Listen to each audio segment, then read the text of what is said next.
To confirm, he did have the cleft lip and palate. Yeah. Quite severe. Yeah, too, it was severe. He was born with a bilateral cleft lip and palate, and his premaxilla was like pushed up. So his whole like part of his lip. So his lips were completely spread open, and his like front part went like this. So he didn't have nostrils or anything like that. It was just like the bridge of his nose and then up. So, and he had no palate at all. So no hard or soft palate. It was just completely open. Like you could shove your finger up there and it would pop out his nose. Like his anatomy was crazy. It was super interesting when he was first born, actually. Wow.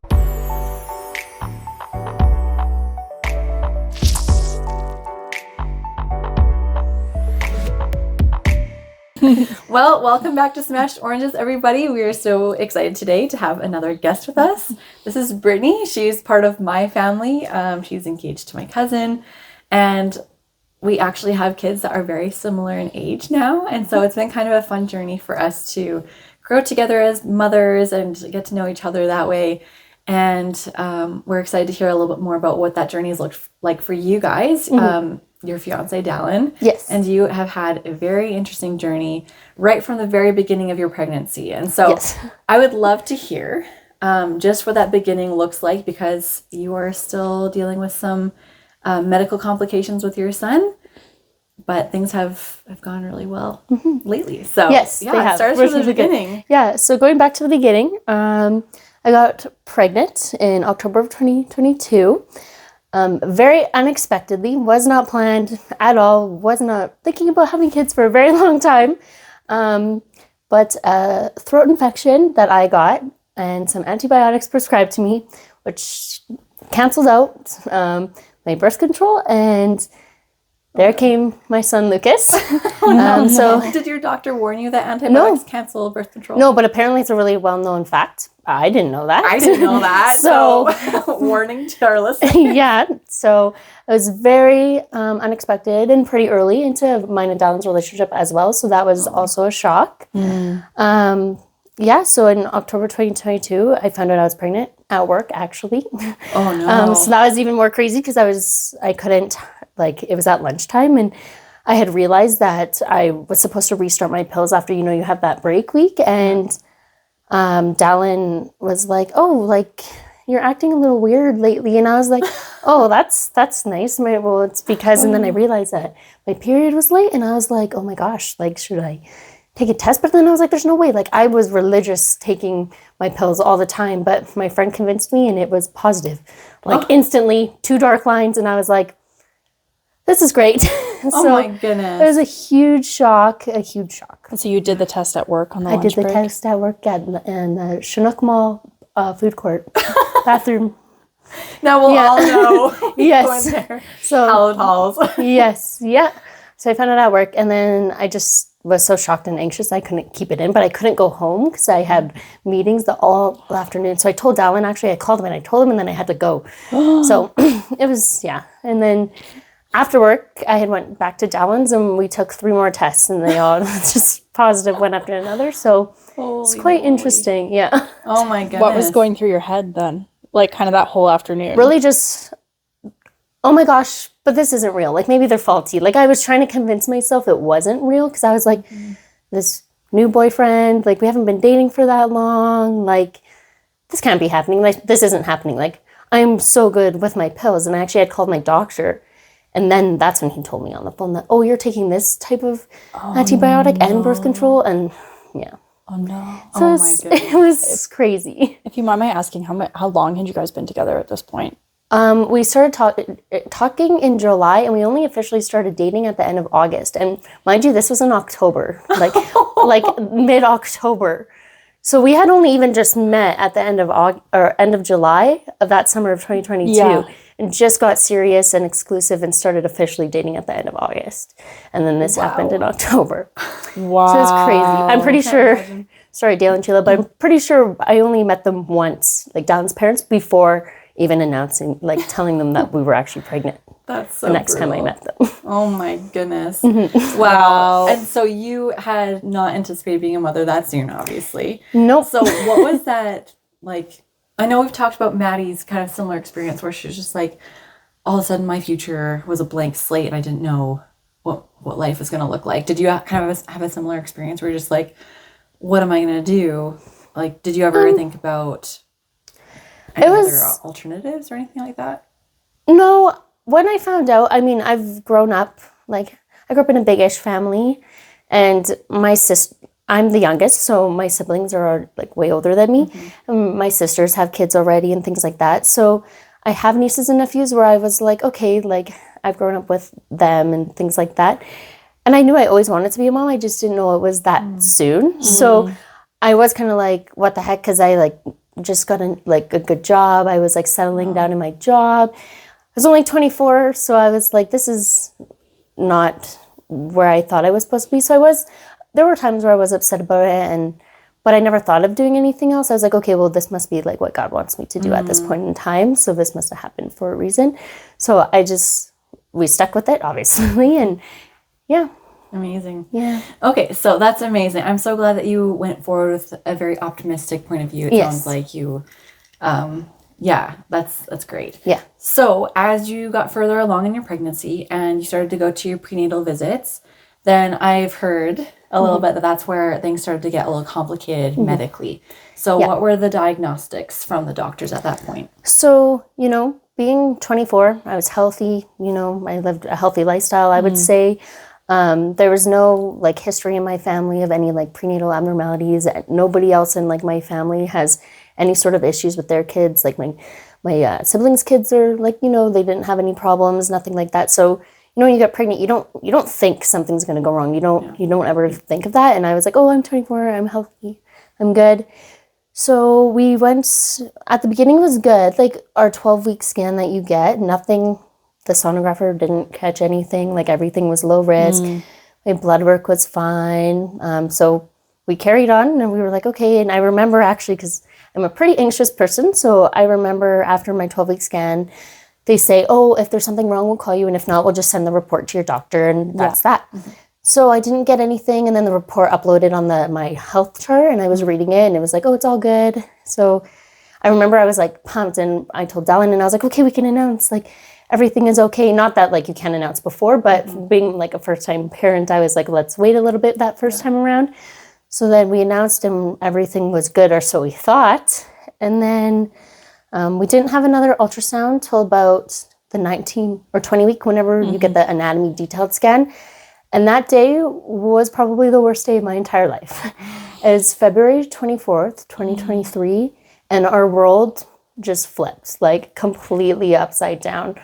We woke up in the morning and I had just a feeling the whole morning that something was up. And Dallin was like, no, we're going to go. They're going to say everything's fine. We're going to find out the gender. We're going to come home and we're going to move on. And you're going to keep cooking the baby and it's going to be good. But I thought something was off the whole morning. I was like, I don't feel right. So I got a call actually, because we were supposed to go to a different EFW location and they had a flooding. Oh. So they were like, it was super weird. So they had a flood. So they sent us to another EFW, which happened to be a maternal fetal medicine specialty area. Really? So we actually went there, and it's by the Foothills Hospital where I gave birth to Lucas. And we went in, and I remember the sonographer. I think that's what they're called, right? I keep referring to it as that. Yes, and she was so nice to us when we first came. She was very happy, very talkative. Like she was like, "Are you guys excited? Are you finding out the gender?" Super happy girl, very positive, radiant. And I was like, "Okay." I felt a little better walking into the room. And then she starts scanning, and everything's okay. And she's still talking to us. And there was like a student that was sitting in the room as well. Oh boy. We're sitting there, and Dallin's beside me, and then she starts just slowly like getting quiet. And like for us, like we look at the MRI or the ultrasound, we don't know what we're looking at. Yeah. So she's doing things and she's looking and she keeps, at first she was like, this is the stomach. And she kept like going to his stomach. And then she would go back and she would like take a bunch of pictures. Then I just thought everything started to get weird. She was super quiet and she kept going to Lucas's stomach. And she's like, sorry, I'm just trying to see a better picture. But she was taking a lot of pictures, and I was like, that's super weird. Like in my head, I was like, something's not right. And I kept looking at Dallin, and he was oblivious. He was just sitting there like, this is normal. Yeah. And then she was like, okay, let's see your baby's face. And I was looking at her scanning, And she went over his face and she like dropped the wand. And I was like, that's weird. And then she was like, okay, let's find out the gender. And she like moved on from the face and like went to the bum, and you could easily tell Lucas was a boy. So like we had a sweet little moment for a second, but I was like, something's wrong. Like this isn't normal. Like why is she like so quiet, and why does she keep going back to certain things? So then she was like, okay, I just have to get the doctor 1 second. And we were like, okay. And then the student and her both went out, and I was like, do you think something's wrong? And Tom's like, no, it's fine. This is what normally happens. And I was like, I don't know. She kept going back to his stomach. And I remember I just kept saying that is she kept going back to his stomach. And then she comes in, and this doctor comes in. He must have been like, he was old. And he comes in, he's looking, and he's like, do we have her first trimester screening? And then the sonographer was like, yeah, it was negative. And he was like, okay, go back to that picture. Okay, now show me this picture. Okay, now go back to this picture. And I was like, something is not right. Like, why are they coming in looking? So then he goes, okay, I'll be right back. And he walks out. And then the sonographer walks out. And I was like, something's wrong, Dallin. Like, why are they? Dallin's still oblivious. He's like, no. They have to like make sure everything's good. It's fine. And then the doctor comes in again. He looks at the computer and he goes, okay. And then he looks at me and he goes, word for word, we're seeing a lot of concerning things. We need to bring you into a room right now. And it was basically like, get up, wipe the jelly off your stomach. We're going into another room. And we were like, okay. So they brought us into this room. They shut the door and they left. And it was probably like 25 minutes that they just left us in this room. And we were like, what is happening? So I was like, Dallin, something's wrong. Like that's like, they're saying concerning things. Like, what does that mean? I was like, something's wrong with his tummy. That's just all I kept saying, because I just realized that that's what she kept doing. And then Dallin was like, well, maybe it's something minor, like maybe like it's okay. And I was like, why would they and it was like a rush, like it was like, get up, like we're going.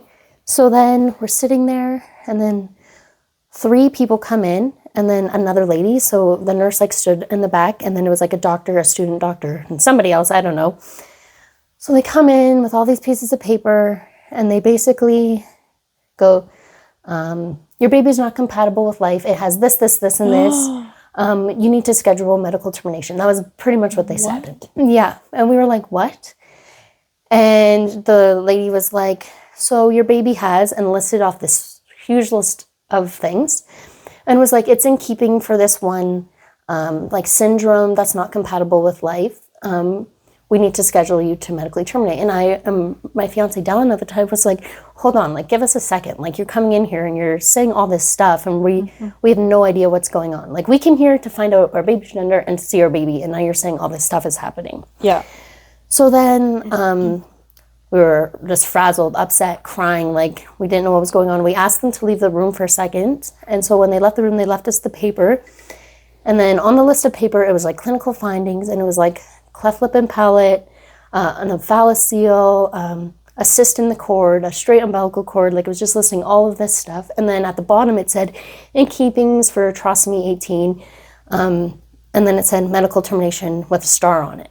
And we were like, what? And then I remember I had no idea. Like I knew what a cleft lip and palate was, but you don't know. Like if you're not dealing with it, you don't know. So I was like, oh, really? They're saying to medically terminate over a cleft lip? And then there's another thing, which is an omphalocele, and basically when we Googled it in the room, it was like the organs are growing on the outside of its body. Oh, wow.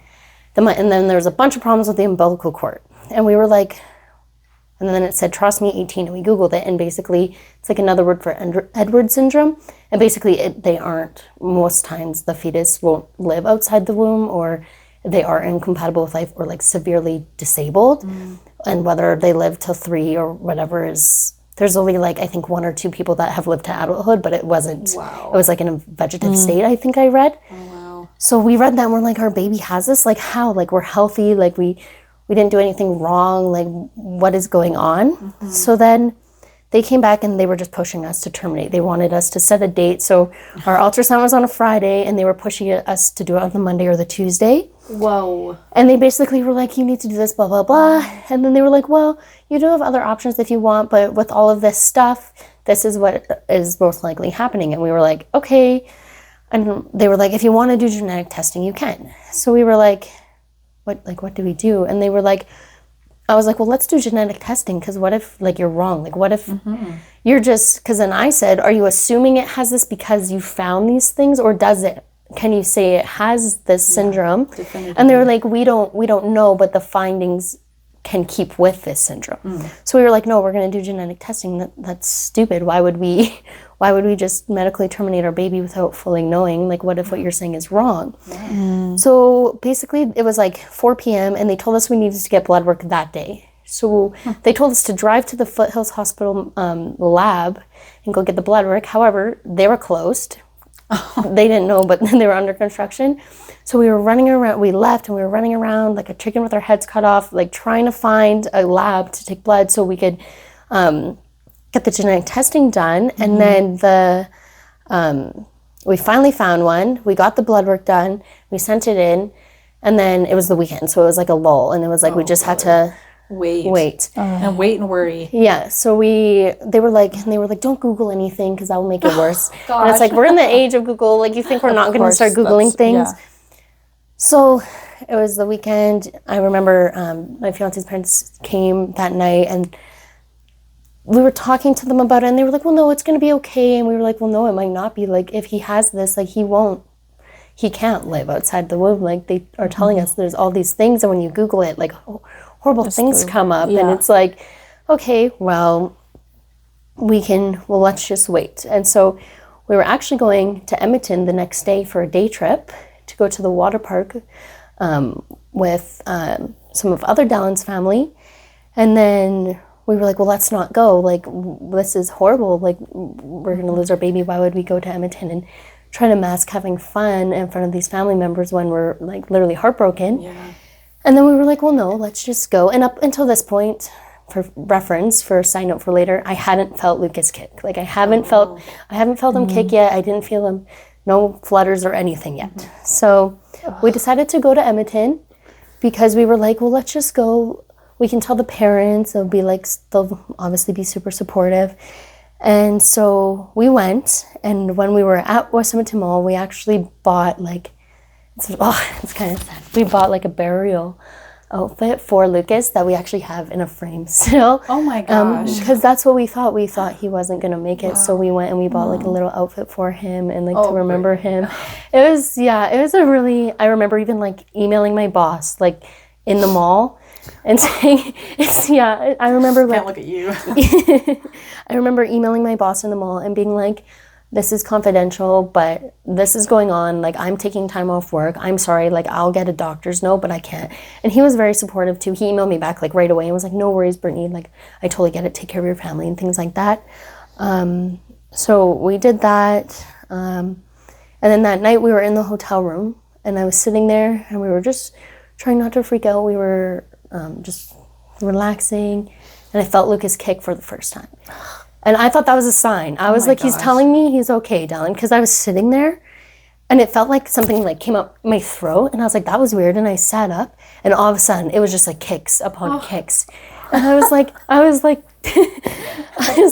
Dallin, like, that's Lucas. Like, he's telling me he's okay. And we knew his name from the get-go. Like, that was always going to be his name. And I was like, he's kicking me. Like, he's telling me he's okay. And I always thought that was a sign of him. What are the odds that that's when he had kicked, when we were like, okay, we haven't felt him, or I haven't felt him kick before, and now after all this he's kicking and he's telling me he's okay. I mean, it could have been random coincidence, but I took it as a sign. I was like, you're telling me you're okay.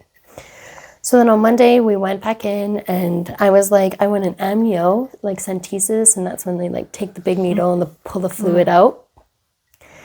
So it was like fast. Like, as soon as we knew all of this on Friday, everything was like super fast. On Tuesday, I had the amnio right in the morning. So we went in, same place as the ultrasound. So from that point on, we always went to like the maternal fetal medicine clinic. I had the amnio done and it was the worst pain. Everybody says it's painless. Like, when you read even the procedure, like, it's like, no, it's painless. You don't feel anything, like mild discomfort. It was the most painful thing. I'd probably rather childbirth 100 times over than have an amnio again. But basically, they did the amnio, so they were testing for the three, so they were testing for Down syndrome and then trisomy 13 and then trisomy 18, which trisomy 18 is the one that they thought Lucas had.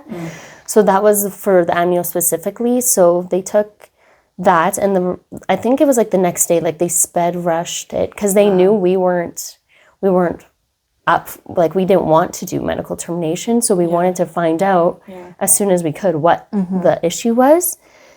So they did that and it came back and it was negative for all of them. So he didn't have that. And that was a huge relief. We're like, okay, he doesn't have what they were saying. And then the doctors still were pushing. They were like, well, something has to be wrong because he wouldn't have all of these things. Like they were like, if he just had like one isolated thing, it could just be like random or whatever. But the fact that he has so many things going on, and we were like, okay, well, is there any other genetic testing we can do to see what's going on? And they were like, yeah, we're going to test for this specific one. It's called Beckwith-Wiedemann syndrome. And it basically could be a syndrome associated with cleft lip and palate and omphalocele and everything else. So they tested for that, and essentially they already had everything they needed. Like they had the amniotic fluid, so they didn't need to do anything further. Great. I think I had to get like a little bit more blood work, but that was pretty much it. So they did that, and it came back negative right away, which was good. So this was like probably beginning of March that we're at this point. And then we were going for weekly ultrasounds. Every single week we would have to go for an ultrasound. Holy. But every time we would go for an ultrasound, the omphalocele, when they thought Lucas's organs were growing on the outside of his body, kept getting smaller as he grew in the womb. Wow. And they were like, this is super weird. Like, maybe it's not an omphalocele, like maybe it's something else. So I'm like, okay, you're telling me you thought my baby's organs were growing on the outside of his body, but now you're telling me it might not be that. And they're like, well, it could be actually just like a cyst in the cord that we're seeing. So completely different from your baby's organs are growing on the outside of his body to, oh, maybe it's just a cyst in the cord, and that's why the cord is you have problems with your cord. That's insane. And we were like, this is crazy. Like, what is it? Like, at this point, I was pretty frustrated with medical professionals. I was like, you're telling me all these things. You're telling me to terminate my baby.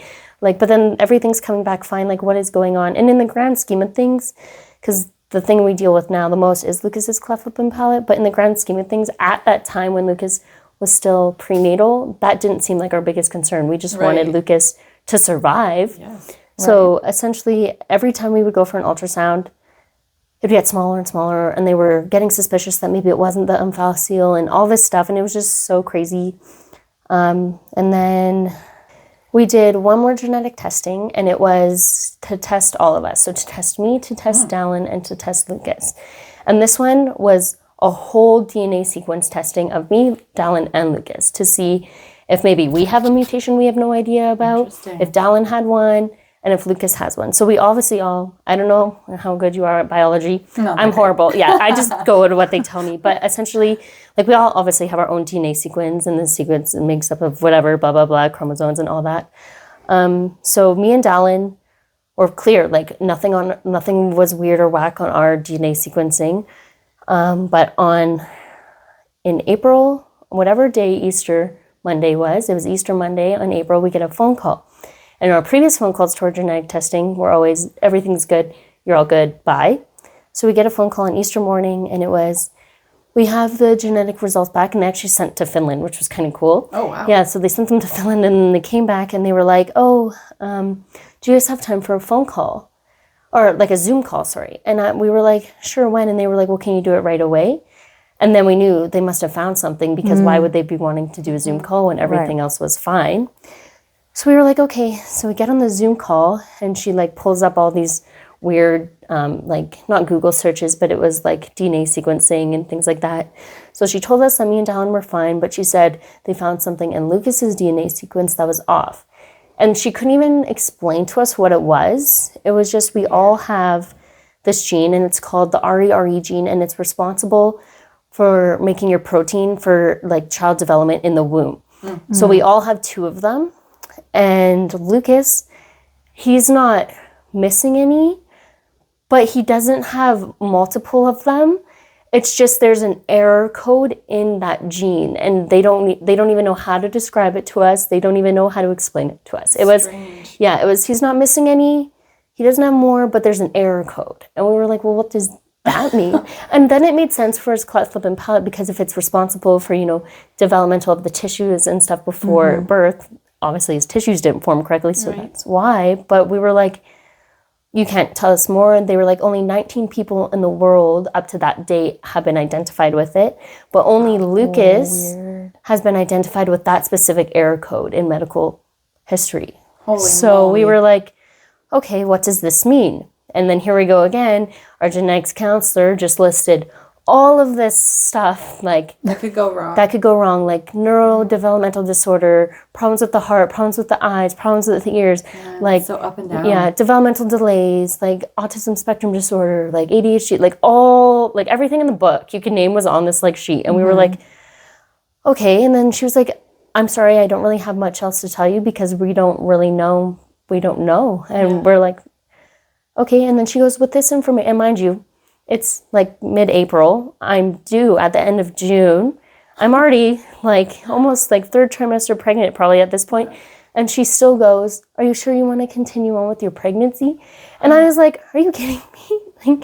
Like, yes, like at this point, no matter what happens, I'm going to continue on. And so we got that news on Easter, and it was kind of like, I remember being upset about it, but I remember not being upset about it at the same time because it was kind of like, everything else that we were told, this kind of was like, okay, he has a mutation in his genes, something. Nothing had been quite definitive up to this point in time. So we were like, okay, maybe like he'll be fine. Like people have random mutations in their genes all the time and nobody knows. Like we're only just getting to like advanced technology now. Whereas what if somebody that was born 30 years ago had ADHD and a developmental delay, and it could have been from that, but they don't know, and they grew up and they're Right. I hate the word normal, but they're fine. Yeah. So it's like I was like, okay, that we'll just take this news one day at a time. So we told our parents, and I remember my dad was like, well, he'll be okay, Brittany, he'll be fine. And I was like, well, what if he's not? And my dad was like, well, you can't always say like what if, like you just gotta go, like you just gotta live day by day and see what are the options at that point, right? You're like, so we were like, okay. And then it was time. I can't remember where I was in the story, but they did rule out that it wasn't Lucas's organs growing on the outside of his body. Great. It was in fact just, we don't even know what it was either. It had to be surgically removed, but I'll get to that point. It was a little like blockage in the umbilical cord. oh, okay. That's what they thought were the organs, but they weren't. So when Lucas was born, everything was where it was supposed to be there. Wow. So that was Quite a crazy. wild. It was Quite a difference. change. Yeah. So now with this gene mutation, Lucas was at risk for a heart problem. And up to this point, they never did like a fetal echo on his heart because we didn't know. So then we had to do a fetal echo on his heart. And I was freaking out the entire time because I was like, what if something, like the heart is the main, like your main thing that keeps you alive. Like what if something's wrong with his heart and we don't know? They haven't focused on that. They've just been focusing on his stomach and his cleft and things like that. But then again, we just one day at a time, one ultrasound at a time. I must have had like 50 ultrasounds. Like it was insane. So they did the fetal echo on his heart, and the sonographer that did it was the kindest lady I've ever met in my entire life. She could tell, we're young, we're scared, like we've been told all this stuff. She, at the end, was like, I'm not the doctor, I can't officially tell you, but she was like, I've been doing this for 30 years, and your baby's heart looks fine. Like, so we were like, okay, because I was like crying as she was doing it, and it was just, it was such an emotional experience, and I think I blocked a lot of it out. Yeah, very But traumatic. yeah, and then the doctor came in and said his heart was perfect, like his heart was fine, there was nothing wrong with it. So I was like, okay, well, maybe he's like defeating all the odds that are against him. Like he has so many odds that are against him. So then we kept going for weekly ultrasounds. He was growing good. They would check what was supposed to be wrong according to this gene thing, and he was fine. Wow. That's amazing. So your diagnostic at the very beginning was quite bleak. Yeah. Very bleak. Yeah, Kinda basically given, like, terminate no your options. baby. Yeah, he's gonna die. And then it continued to get better and better. You guys are Yeah. amazing and inspiring for well, I think your dad's advice was spot on. You just have to take it day at a time. Yeah. So that's incredible. And remind me, Brittany, did you go full term with your pregnancy? I was 37 weeks, so I was like just at full term because I think when you're at 37, that's it's when like they say just- like it's and we were at risk for preterm labor too, Okay. and I was a preemie, so we were even more at risk for preterm labor. Right. So, I went 37 weeks, I think. Yeah, it was June 29th. We Dallin was doing like a work thing, and I was helping him, and I remember just feeling crampy the whole day, and I was like, "This is weird." Are our Like, babies born on the same day? my baby was born on June 30th. Same. Yeah. Yeah. They got the same birthday. That's so cool. Yeah, June 30th. So I was helping Dallin at work, and I just felt crampy, and I was like, is this labor? And my sister had just had a baby 2 weeks before me, and that was her third, and she was like, no, you're not in labor yet, Brittany, like, calm down, it's fine. And I was like, okay. So then that evening, Dallin's a night owl, so he'd stayed up, and I like to go to bed super early, so I would always go to bed early. So I remember I went to bed, and Dallin was playing video games, and we lived in an apartment at the time, so when we just came out of our bedroom, the living room was right there. So I remember I woke up and it was midnight, and I remember I sat up and I was like, something's not right. And I remember going to the bathroom and I was leaking amniotic fluid, and I had Googled it because I didn't know at the time, and that's what it said. But it said it was normal nearing the end of pregnancy. And I was like, okay, like maybe because I'm nearing like the end, it's fine. But I remember telling Dallin just to note it. I was like, just so you know, this is happening, but it should be fine. It says it's normal. And then I went back to sleep, and then Dallin came in like 2 seconds later and was like, well, just in case anything happens, maybe I'll get some sleep. And I was like, okay. Yeah. So then we go back to bed, and it's like 2 a.m. and I sit up, and Dallin's just watching videos on his phone, still awake. And I'm like, I thought you were going to sleep, but that's okay. And then We've all lived and learned He this wishes he had gone to sleep. yeah, he does. I feel that he does. personally. Yeah. So I look over, and he's like, are you okay? And I was like, I don't know. And I sat up really fast, and I felt like a gush, and I was like, And I was like, well, I'm 37 weeks, so it's okay if I do go into labor, right? And he was like, yeah, I think so. And mind you, we had no choice of what our birth was. Yes. Like, we were going to the Foothills Hospital. They had a team for us ready. Like, we had no choice of where the birth was happening or what, like, how we could do the birth. So we had to go to the hospital.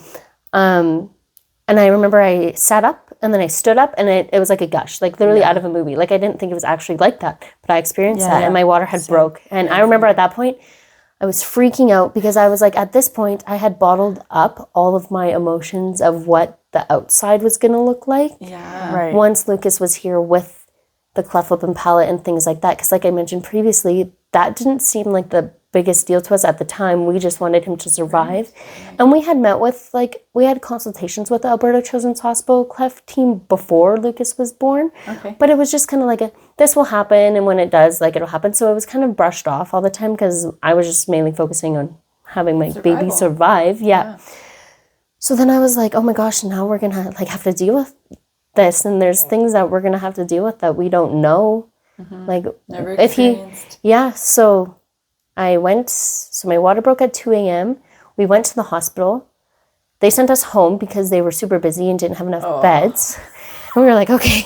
So we got there at 4. They sent us home at 6. And we're like, okay, if you don't hear from us by 2 and your contractions haven't started by 2, you need to come back because then there's that risk of infection after your water breaks or something.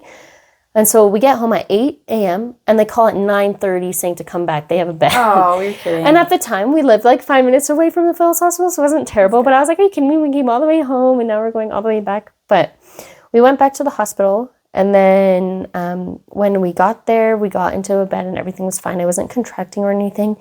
And we just met like several people. And they would come in and be like, okay, just so you know, we're going to have like code blue on standby in case your baby comes out like not breathing. And I don't know if like medical professionals are like desensitized to what they're saying. They are. But like They are. sometimes they just come at you and you're like, okay, this, like, I wasn't thinking that Lucas wasn't going to come out not breathing, but they were like, yeah, so you know, there's a chance he could come out not breathing. We don't know with the medical thing. So we're going to have code blue on standby and the NICU team on standby and just all of these people. Yeah. And I think I was starting to get upset at that point because I knew like, I think I would have given birth in a hospital anyways, regardless of his complications, but it just felt so impersonal, and it felt so like, I felt so like just open. Like there was probably, at the time that he was being born, there was probably like 30 people in the small birthing room, and you're just vulnerable, and you're just open, and it was tough because it wasn't like, it just like wasn't, it didn't feel like I couldn't focus on Dallin and me and birthing this baby. I was focusing on everybody else in this room. Oh, Brittany, I'm so sorry. Yeah, it was crazy, but I knew it was what was best for Lucas coming out. We didn't know. So I kind of had a lull during the day. Like my contractions weren't starting, so they had to like put what is that medicine? Pitocin or something? Yeah. Yeah, so I had to start on that. And then by 5 o'clock, I started getting contractions. And then like 8 p.m. was go time. And everything was so a blur from 8 p.m. to 10:34 when he was born. Oh, wow. That I just don't even, there were so many people just in and out. And there were so many people talking to me. And they were like, we might just have to take your baby away. And I found as my labor was progressing, more people would just come to me and be like, just so you know, this is going to happen, or just so you know, this is going to happen. And I was like, So stressful. how about we just, how about I just get him out and then you can deal with what you it. need to do. Yeah. So there was like so many people. And I remember when you're in labor, obviously you guys have experienced it. You don't, like, you're not thinking about, oh, I'm naked and people are watching me. Like, you're not thinking of that. It's just, I remember just feeling so sad on the inside. Like, I was doing this beautiful thing, but I was just like, everybody's just waiting to see this baby with this random medical gene error that they've never seen before. And I felt like it was almost just like they were watching just to like see. science project. Like a science project. Yeah, exactly. I've heard that about Foothills because it's an education facility as well. That's what it felt like for sure. I was like, this sucks. Like, this isn't good. And then right before Lucas was born, I almost had him myself pushing, and then I basically wasn't asked permission, and I don't even know. I thought they're supposed to ask you before they do stuff. Like, they asked me if they could use the vacuum, and I said yes. I get him out. But then after that, I had an episiotomy just done on me. No, like, nobody asked.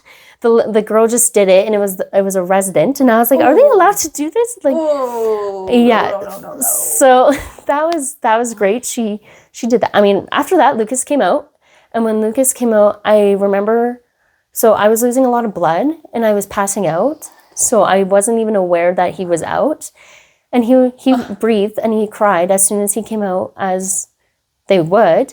So they like flopped him back onto me, saying I could hold him, but at that point I passed out. So they basically flopped him onto me, and I wasn't even conscious to know what was going on. And then when I like kind of like came to and went to hold him, they just took him. They just picked him up and took him, and I was like, oh, okay, you can have him. I guess it was crazy. I had a really good experience there. Like, everybody was wonderful, but it was definitely not what I had pictured my birth was going to be, even with the complications. Like, I was like, I was like, I did not, I feel like I could have, maybe I couldn't have, and they would have had to do the episiotomy anyway, but I was like, you could have asked Waited at least, or waited a few more times to make sure it was absolutely necessary. But yeah, so he came out and he cried, and we were crying and emotional because we just had a baby that we were told wasn't going to make it. We were so beyond blessed to see him crying and hear that.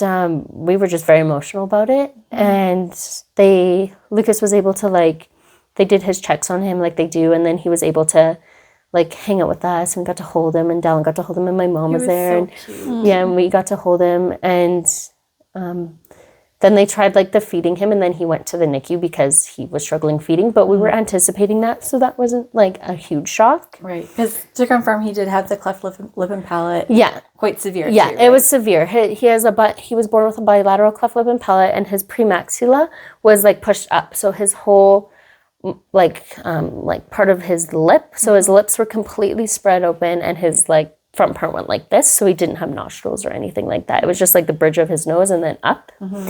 So, and he had no palate at all, so no hard or soft palate. It was just completely open. Like, Wow. You could shove your finger up there and it would pop out his nose. Like, his anatomy was crazy. It was super interesting when he was first born, actually. Wow. But yeah, he was born. He went to the NICU just because of the feeding, and then he was in the NICU for a week, and just because they were trying to see if he could handle doing bottles, but he was just too slow. He would get too much air because his anatomy was so open. Yeah. So then they placed what's called an NG tube, and that's the feeding tube that goes up through your nose and into the stomach. Okay. So he had that, and then we had to learn how to use it because he was going to go home with it. But the NICU didn't have the capacity at the time to keep him, so Lucas got transferred from the Foothills Hospital NICU to the Children's Hospital, and then he was there for another week while they did a bunch of tests on him because of this gene disorder, and his cleft lip and palate. So he was in the hospital for a week. They did a scan on, his heart, his brain, everything, just to make sure it was okay, because they didn't know what to expect with this gene disorder. And everything else looked good. Everything was fine. He was good. Everything was where it should be. He was all good. Besides his umbilical cord. So when he came out, there was that glob of whatever it was. To this day, they couldn't even tell us what it was. Really? That was just stuck. So Dallin cut the cord when he came out, and, they have the little stump or whatever. They thought it would just fall off. Like, they didn't know. So after being a week in the children's hospital, we got discharged and could come home. We learned how to use the feeding tube.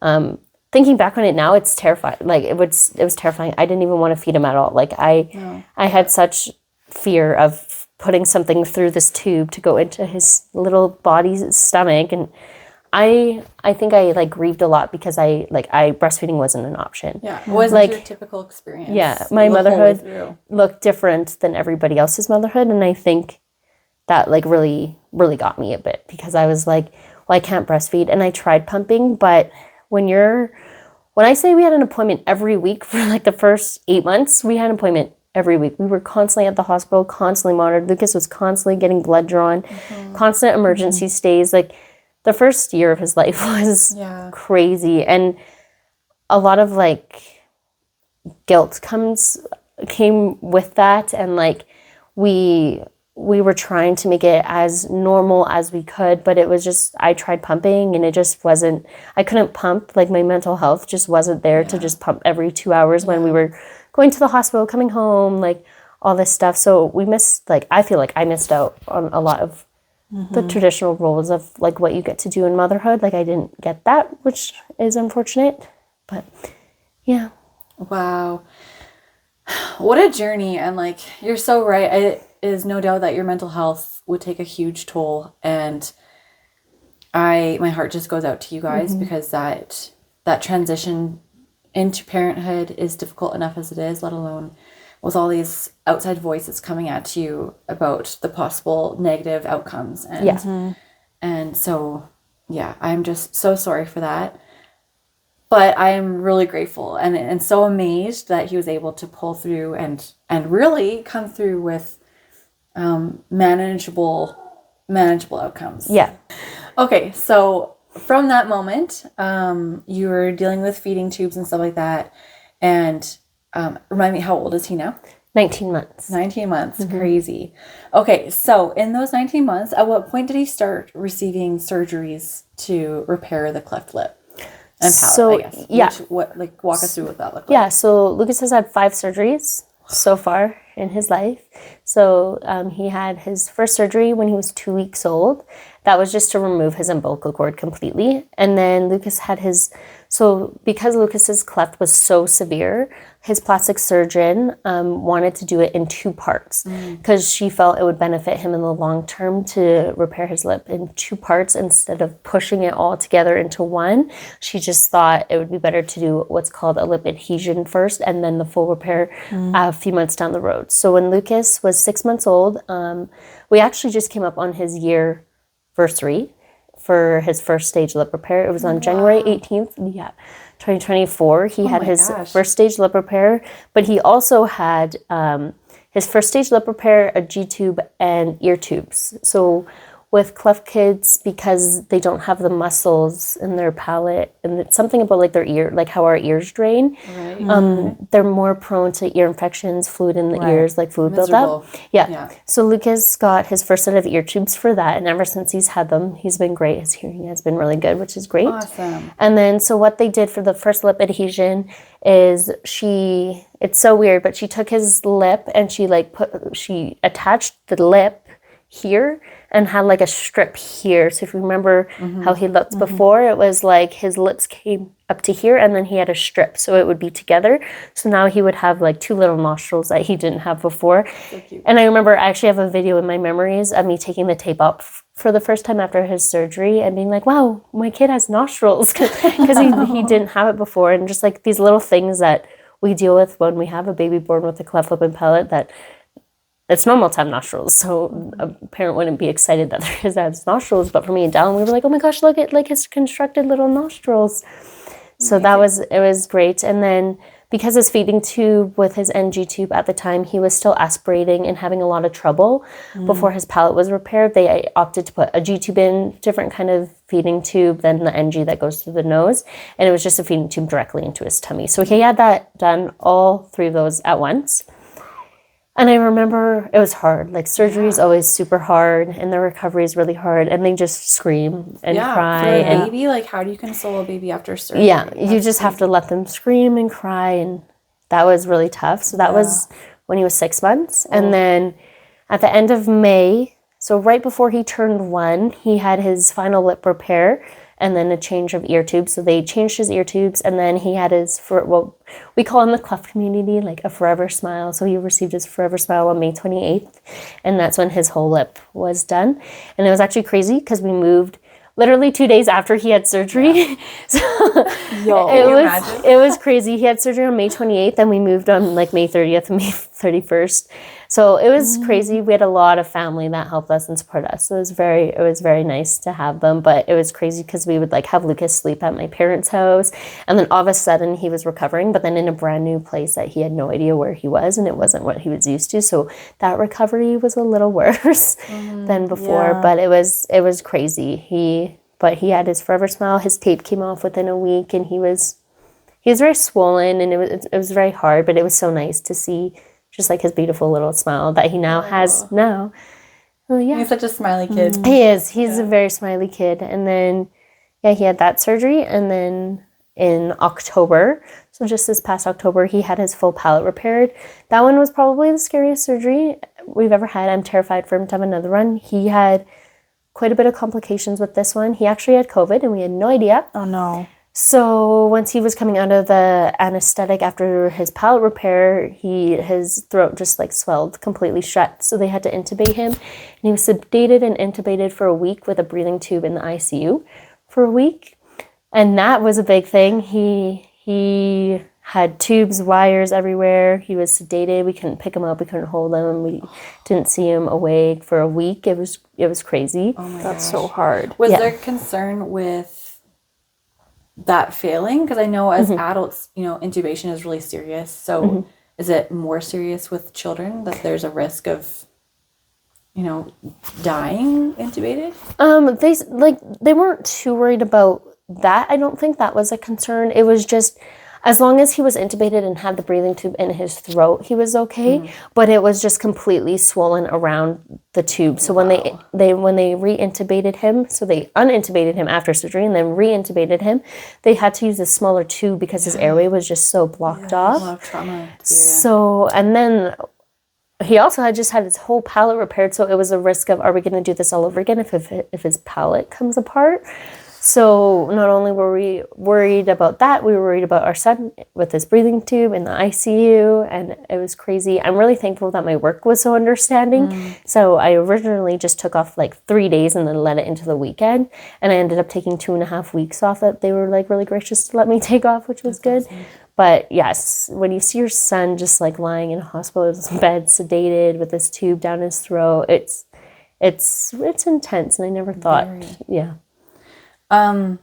With the palate repair, is it typical that they need more than one, or is it usually just they need one repair for the palate? Normally, according to like the plastic surgeon we have, like I'm sure everywhere is different depending on where you are, but our plastic surgeon said normally one repair. And with Lucas, he had no palate at all, and she did it all in one. But there's like I follow a lot of Cleft moms on Instagram and stuff and are in touch with them, and they'll say like, oh, we did the soft palate first, or we did the hard palate first, or my son only had the soft palate and had his hard palate or something like that. So I think it just is circumstantial to your child specifically. But for Lucas, it was one and done. Yeah. That's awesome. Actually, I'm appreciating that you brought up the fact that you follow other Cleft palate moms out there. Because we wanted to ask how you were receiving support at that time. You said that family's been really supportive, but how were you managing just such a unique situation? And were you able to meet with other moms in similar situations in person, or was that just online? Like, what did that look like for you? So When I didn't really, like I mentioned, like I wasn't so focused on his cleft lip and palate before he was born, Right. but afterwards, I just found like this huge community, and believe it or not, cleft lip and palate is very common. Like you guys wouldn't even like going to the Children's Hospital for Lucas's appointment at the Cleft Clinic. So many people are there, and you could tell like, and I'm sure that's and encouraging it's very encouraging, and it's very comforting to know that we're not. It's a very isolating feeling at first, and it's very nice to see that we're not the only people going through this. I think it's 1 in every 700 babies are born actually with a cleft lip and palate. Super common. So it's the most common birth defect out there. Yeah. So I found just a bunch of cleft moms. They're all pretty much in the States, but I follow so many cleft moms on Instagram, and they post about their kids' journeys, and they're so open with their kids' journeys, and that's why it's made me be so open with my kids' journey, because I'm like, I see them, and sometimes if there was a struggle or something was happening, I would reach out to one of them on Instagram, and we would talk about it and things like that, and they'd be like, oh, well, my son is 6 and had a bilateral cleft lip, and we went through all of this, and it's just comforting, a very comforting community. Yeah. And then there's like a Facebook group for like Alberta Children's Hospital families, and like families that visit there all the time and stuff. So there was a few people there that we got in touch with. There was actually one girl posted in the Cleft group, just not like worldwide Cleft group, not specific to Canada or anything.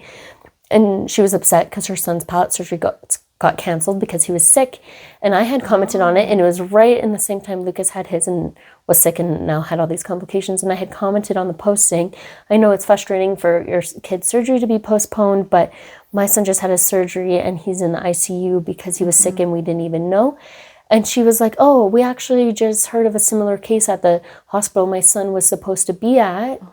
It was the Children's Hospital, and she was literally talking about Lucas, and it was just a small world. Whoa. So she doesn't live in Calgary, and she's a young mom too, and her baby was born with like just a cleft palate, but she lives kind of near Edmonton, and she comes here. No way. So it's just like such a small world that you just don't know. So I find a lot of community in that, and even like family and like our normal friends and family, everybody that we've encountered so far has been so supportive of Lucas. And I'm sure we're gonna have one day where we're gonna hear the rude comments or see the stares, and it's just inevitable. But at this point in time, like everybody we've encountered has been great, even out in public, like going to a restaurant and things like that. And Lucas, like, you can tell he had something, like his scar is pretty prominent and stuff like that. But everybody we see is always so gracious and nice and always compliments Lucas and things like that, which is super nice. Because it's definitely, as a mom, I worry, like, okay, like, what's somebody going to say? And there's going to be people out there that do that. And I know that. And I've read, like, other moms going through it and things like that. But it's crazy how well of a support that we've had. Yeah. Whether it's online or in person. Yeah. Well, I'm sure like knowing that support is there will help buoy you up for when those times do come. Like you'll be mentally prepared, and you'll be able to raise Lucas and help him be aware and know what to say or how to feel, and instill that confidence in him as well. So yeah, that's awesome. I'm really glad that we have that access to that. Yeah. So I'm curious because it sounds like the first year and a bit of his life has been a lot. And you guys were in a pretty new relationship when you found out you were expecting. So I'm just curious, like how this going through this experience together has impacted and shaped your relationship. Yeah. So I'm not gonna lie, it was pretty tough at the beginning when Lucas was first born, I was diagnosed with severe postpartum depression. I had immense guilt. Like it just branched out from like, why didn't my body create Lucas properly? Why us? Yeah. Like you never think something is going to happen to you until it does. Like you never think you're that person it's going to happen to until it does. And I struggled personally a lot with postpartum depression and just like feeling down all the time. Like I did want to be Lucas's mom, but I didn't want to be Lucas's mom. And I wanted to be in my life and I wanted to enjoy it, but I didn't. And I wanted to be elsewhere and I didn't want to be there. And so my relationship with my fiance now, Dallin, took a huge hit. Yeah. And it was really hard. There were times where you know, we always talk about like the roommate phase, like everybody goes through that roommate phase, but it was like the first probably 6 months of Lucas's life up until that surgery, you know, adjusting to parenthood is hard, and adjusting, navigating now 3 people instead of just you guys. Like me and Dallin weren't fully even established yet as a couple. And then we welcomed this baby who has extra needs. So it took a hit, and it took us a long time to get to where we are now. We just had to focus. Dallin was really good at helping and being supportive and stuff, but it was mainly me that I had to work on myself and getting back to where I was beforehand. So there was a lot of times where like Dallin and I like didn't hang out, or we didn't go on dates, or we didn't focus on each other. It was just I had to get back to feeling like me before I could give myself back to Dallin. And he was very patient in waiting, but our relationship did take a hit for a hot while. It was my postpartum depression just took over everything, and I didn't care about anything else. All the medical stuff that we were going through, like I felt such struggle because I'm like, my son's going through all these medical needs.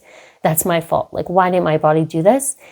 And then it would just lead to fights because, you know, Dallin would try to be supportive and be like, well, no, like it was random. It's not you. Like this was like getting struck by lightning. Like it's not our fault.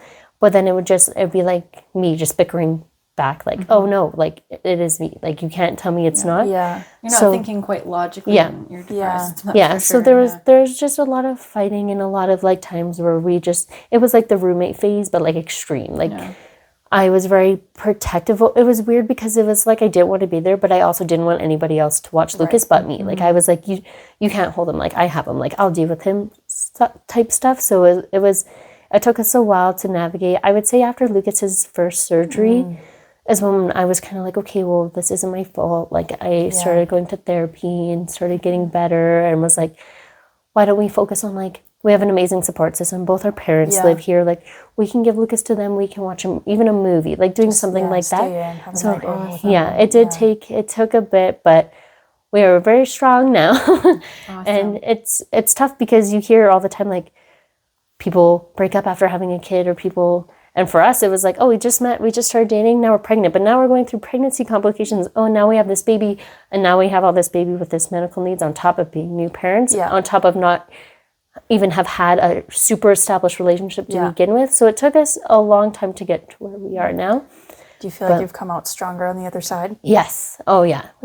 Dallin, I'm going to cry. No. He's seen me at literally the darkest point in my life, but he's literally seen me at the highest point in my life. So I feel like there's nobody else that I'd rather be with than Dallin, really, after all of that stuff. And it's super hard when we look back on everything, but we're like, we're still here, and we're not perfect. We still argue, we still bicker at each other and things like that, but it's amazing how far we've come, and like the bonds we've created with like Lucas and things like that have been way better. Very special relationships between the three of you, for sure. You've been through a lot of things that a lot of people can't relate to. Yeah, and that's what I tell Dallin too. I was like, we went through a lot in a very short period of time. Period of time. We're still here, and we're still strong, and it hasn't been without struggles and fights and, you know, arguments and things like that. Yeah. But we're there. Wow. We're at a really good point now, and that's so great.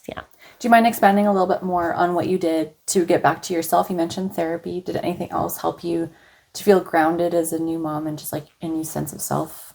Yeah, I would. Yeah. So I did therapy, and I guess like, one thing, I don't know if it's weird to mention on the podcast, but like just like finding God too. Like I grew up like kind of in a religious household, but not really. Like my family didn't really practice. Like I would go to church and stuff, and, you know, kind of lost it, didn't like whatever. And then being pregnant with Lucas, you know, we leaned a lot on kind of that side of things and leaned a lot on God. And I feel like moving past the postpartum depression was, you know, the therapy and like kind of leaning on God, that it was his plan and it wasn't my fault. That was the biggest thing, was like just blaming myself for like my body not creating him right and stuff like that. And just like thinking, well, no, this was God's plan and this is how Lucas was meant to be, kind of just, I found comfort in that personally. So absolutely. Yeah. I understand that completely. And you're right. It might not look the same for everybody, but I think generally everybody needs that sense of purpose and that's not just random or, seeking someone else to blame, specifically yourself, I think is huge, huge. And can be spoken for a lot of moms just in general. I think postpartum depression and anxiety and things like that, a lot of moms do blame themselves for that. Well, I mean, me too. Like, even I had a bit of a complicated birth as well. And like after that, it was like, I still deal with this a little bit. It's like, why didn't my body do what it was supposed to do? Yeah. Why didn't it do the thing that it was supposed to do? And the thoughts just eat at your brain, and you just, 100%. And I'm sure, well, because you and I have talked extensively about our experiences, and you mentioned that your sister had a baby a couple weeks prior. And so I'm sure maybe you can speak a little bit on this, of the comparison kind of game that happens, I think, with a lot of women just in general, but especially when you have such a different looking experience to a lot of people. Do you mind speaking briefly on that comparison, and like, how can other moms not dwell on somebody else's experiencing looking different to yours?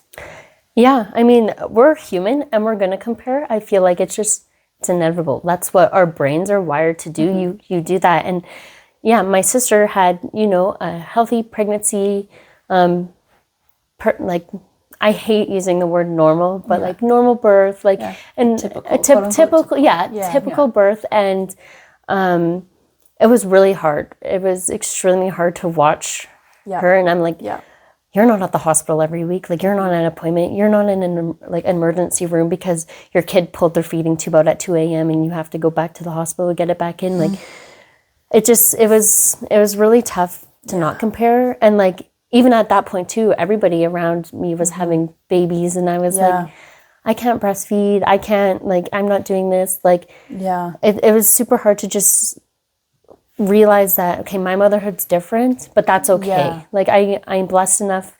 I'm blessed with Lucas, and I'm blessed to have this experience, although it's different than what you would typically find motherhood in right now, that I just found the joy of like, well, my son's here, and you just have to keep going. And I'm blessed that he's even here when we were told he wasn't going to be here. And I think it was really hard. It was hard not to, I mean, I still compare.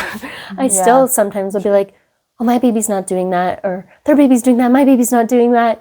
But it's just, every baby's different, and you can't compare, but you can't compare. And I'm just blessed. Whenever I start comparing, or like during the summer when our babies were newborns and my sister, would sit there and breastfeed, and I'd be like squeezing a syringe with formula in it to my baby, I was like, this sucks. But I'm like, well, I'm still blessed he's here. And even though it's not what I thought motherhood would look like for me, I still get to be a mom to this baby. And I'm grateful for that. It sounds like you developed a skill of reframing things. So I like that you also acknowledge that it's there, because a lot of times people like to sweep stuff like that under the rug, right? Like, I'm just not going to acknowledge that I'm comparing. I know that I compare.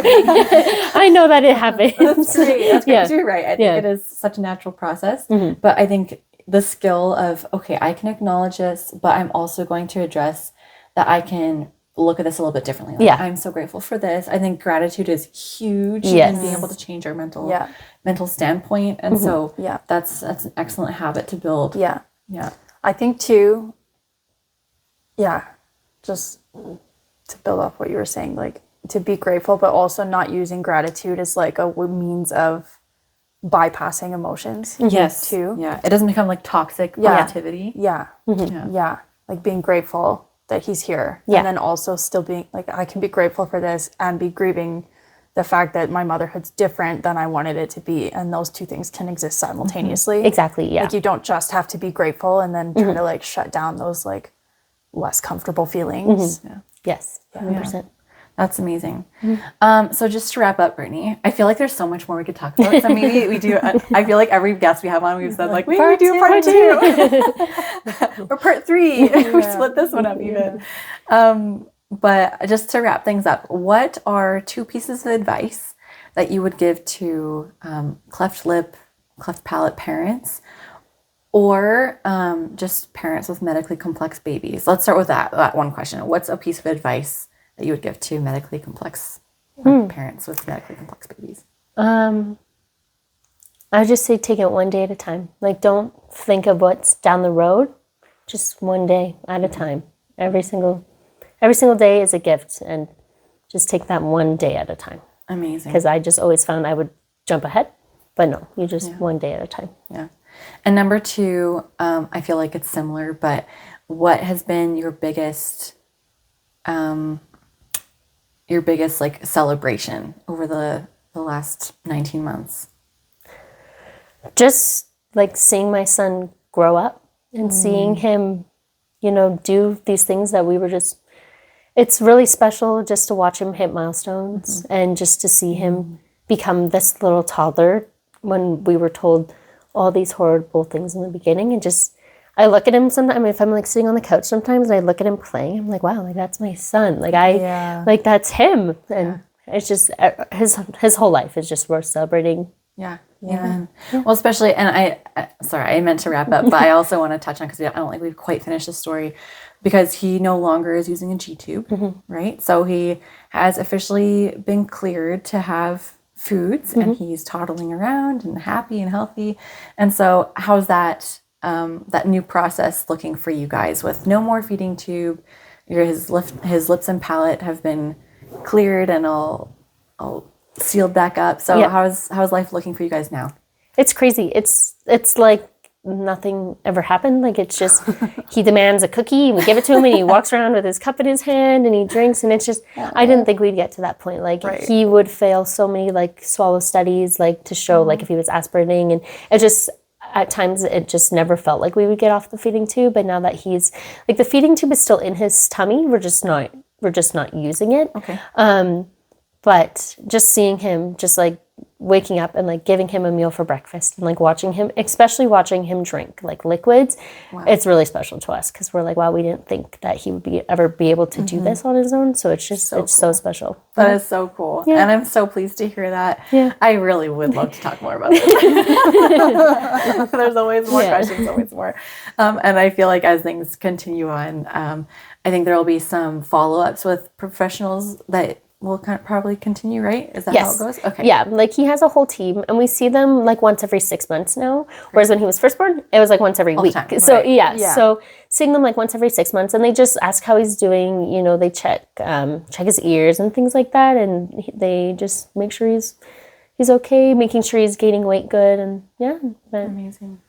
Okay. You guys have made it to the other side. We have. I'm so proud of you. Thanks. I'm very proud of us too. That's so great. Yeah. Very awesome. So good. Awesome. Well, thank you so much, Brittany, for taking the time and sharing such a vulnerable story, and hopefully for, the time that it takes to relive those experiences. I hope that you come away just feeling really proud of yourself and knowing that you're so strong and capable. Yes. You're an amazing mother. Oh, thank you, amazing mom. You guys. Yeah, thanks for having me. It's great to talk about it. Thanks. And if you haven't already, like and subscribe so we can keep bringing you new guests and keep this podcast going. Perfect. Thanks so much, guys. Much love. Bye.